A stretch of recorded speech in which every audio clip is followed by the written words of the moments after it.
There's a specific kind of competent person who cannot rest. She runs a department. She remembers everyone's kids' names. If something goes wrong at 11 p.m., she is the one who picks up. And she picks up sounding calm. And if you ask her how she is, she says fine, and then changes the subject so smoothly you don't notice it happened. Nobody in her family drank. Nobody hit anybody. There was no single night you could point to and say, that's the one. Which is exactly why, for about 30 years, she assumed none of this was about her childhood at all. I want to talk about a list that was written in 1983, because it's the reason a lot of people like her eventually find a word for themselves. The list came from a woman named Janet Woititz. She was working with adults whose parents had been alcoholics, and she noticed something odd. They kept describing the same handful of traits, in the same order, in almost the same words, without having met each other. So she wrote them down. Her book, Adult Children of Alcoholics, sat on the New York Times bestseller list for over a year, which for a clinical book is close to unheard of, and the list inside it got a nickname that stuck. People just call it the laundry list. And then something happened that Woititz didn't plan. People whose parents had never touched a drink started reading it and recognizing themselves completely. That turned out not to be a mistake.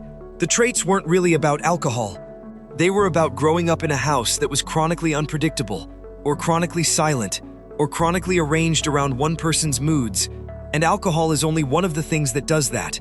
Mental illness does it, chronic illness does it, rage does it, rigid control does it.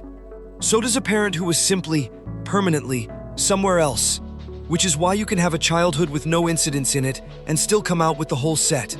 If you've ever thought other people had it so much worse, I have no right to feel like this.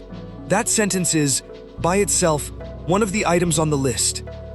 So, 7 of them, not all of the original list, and slightly translated out of 1983 language, but these are the ones people recognize fastest. 1. You judge yourself without mercy. Not a general low self-esteem, a specific, prosecutorial voice that shows up only for you. You'd never speak to a colleague the way you narrate your own small mistakes, and it doesn't occur to you that's strange. 2. You have trouble finishing things you started. Beginnings are easy. The last 10% is where things go to die. This one confuses people, because from the outside you look extremely productive. You just have a graveyard of nearly done. 3. You lie when it would be just as easy to tell the truth. Small, pointless ones. What you had for lunch. Whether you'd already left the house. It isn't deceit exactly. It's an old reflex that learned the unedited version of things is safer kept back. 4.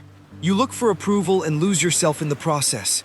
You can feel a room's opinion of you shifting in real time, and you will adjust for it before you've decided whether you want to. 5. You either super-responsible or super-irresponsible, with very little in between. You'll take the entire project on your own back rather than ask 2 people for help, or you'll drop it wholesale and disappear. The middle setting, where you do your part and trust others with theirs, never got installed. 6. You're extremely loyal, even when the evidence says stop. You stay in the job, the friendship, the relationship, long past the point where anyone else would have gone. Loyalty was survival once. It doesn't downgrade itself easily. 7. You guess at what normal is. This is the one that makes people go quiet. Most people carry an internal picture of how families behave, how much conflict is fine, what an ordinary Tuesday looks like. You don't have that picture. You've been assembling one from television and from other people's houses your whole adult life, and you're never sure you've got it right. There's an 8th one I want to add, because it doesn't appear on Woititz's list, and in my experience, it's the most common of all. You are excellent at other people's emergencies and useless at your own. Someone calls you at midnight in pieces, and you become calm, clear, practical. You know what to say. You know what to do. You don't flinch at any of it. Then something goes wrong in your own life, and you sit in the car outside your house for 20 minutes because you genuinely do not know who you'd call. Not because nobody would come. Because asking is a move you never learned, and the part of you that manages crises has only ever been given other people's. That gap, enormous capability pointed outward, almost none of it pointed at yourself, is the single clearest fingerprint of a childhood spent managing a household you didn't create. Now, the honest part, because this list has a problem, and I'd rather name it than sell it to you. The laundry list was never a scientific instrument. Woititz built it from clinical observation, not from controlled research. And if you look at the traits, most of them are broad enough that a lot of people would nod along regardless of their childhood. That's a real weakness. It's the same reason horoscopes feel accurate.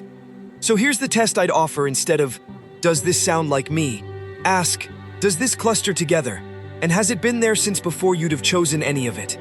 1 or 2 of these on their own is just being a person. 6 or 7, arriving as a set, present in your 20s before you had any language for it. That's a pattern, and patterns come from somewhere. The other thing worth knowing, the research that came later did support the core of it. Studies of adults raised in homes with parental addiction or chronic dysfunction consistently find higher rates of anxiety, difficulty with trust and intimacy, and exactly this over-responsible caretaking style. Woititz's instincts held up. Her list just wasn't built to prove itself. And there's a reason the alcohol part turned out to be optional. What these homes share isn't a substance. It's that the child's attention has to point outward. In a house that runs on somebody else's state, a child's own hunger, tiredness, fear, and preference all become secondary information. Not forbidden exactly. Just lower priority than the weather. Do that for 15 years, and you don't end up with a personality that occasionally struggles to know what it wants. You end up with a person who genuinely cannot find the answer, because the machinery for checking was never given much practice, while the machinery for checking on everyone else got run daily. That's why so many people in this group can describe their partner's needs in detail and go completely blank when asked about their own. It isn't modesty and it isn't repression. It's a skill that didn't get built. 5 things that actually help, and none of them are set boundaries, because everybody says that and nobody explains it. First, get specific about which trait is yours. I had a hard childhood changes nothing. I cannot ask for help on a project without feeling like I've failed is small enough to actually work on. Pick one. One is enough. Second, find out what normal is by asking, not by guessing. Genuinely ask a friend, how often do you and your partner argue? Do you tell your boss when you're overloaded? You've been running on estimates for decades. The real numbers are usually much more forgiving than the ones in your head. Third, practice the middle setting. Do 70% of a thing and hand over the rest on something small enough that it doesn't matter if it's done differently than you'd do it. The discomfort you feel is the point. That's the reflex, showing itself. Fourth, notice the loyalty reflex when it fires. Not to override it, just to catch it. I'm staying because it's right, or because leaving feels forbidden. You don't have to answer immediately. Asking is already new. Fifth, stop ranking your childhood against other people's. The comparison isn't a moral position, it's a symptom. Nobody gets a threshold they have to clear before they're allowed to have been affected by their own life. And one last thought. The reason Woititz's book sold the way it did wasn't that it explained addiction.